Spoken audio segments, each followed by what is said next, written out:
Willene's blog has come. Good morning. It's December the 14th. I'm in line for Starbucks coffee. Buy one, get one free. Peppermint mocha latte skinnies. What's up? You know, today I was really encouraged because I ran across a topic that I want to expound upon and share with you. And the topic is trusting God in the dark. And there's a verse in Isaiah the 50th chapter and 10th verse that says, "Who is among you that fears the Lord, that obeys the voice of his servant, that walks in darkness and has no light? Well, let him trust in the name of the Lord and rely on his God." And so I want to remind you this morning that suffering is not something that is unusual for Christians, okay? Basically, all Christians have to suffer. And the reality is, are we going to trust God in the dark when we can't see our way clear? Think about some different situations, even in your own life. Maybe you've heard of a Christian who's faithfully served God and they're diagnosed with cancer. Or maybe you've heard of someone who has faithfully served God, but they have a chronic illness or some painful handicap. Or a Christian who is obeying God is called to persevere through financial hardship. I mean, God could have called them to do that.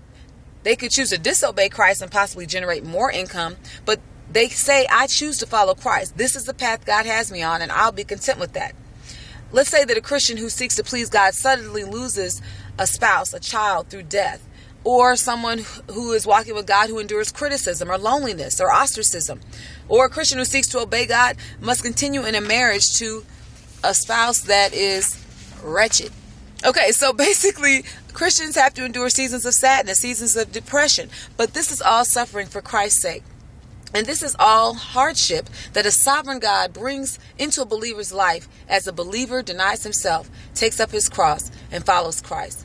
And so, I want to be honest with you. It's a shame that I confess to you that when times are good, I can talk really bold about God's sovereignty. But when the sun is shining, baby, I can be eloquent. I can discuss how God oversees everything that happens in the world. I affirm there are no accidents in the world. I affirm that God is in control of all events. I proclaim a sovereign God who causes all things to work together for good for them that love God, to those who are called according to his purpose. But when suffering comes in my life, it seems like my pain overwhelms my faith. And I get very nearsighted. My spiritual vision fails. And so this is a time, I'm not trying to be misunderstood here, okay? My mind is dominated by how to stop the adversity when adversity comes. And often I don't look for God's purposes in my trial. But today I'm going to encourage you to really believe God in the dark.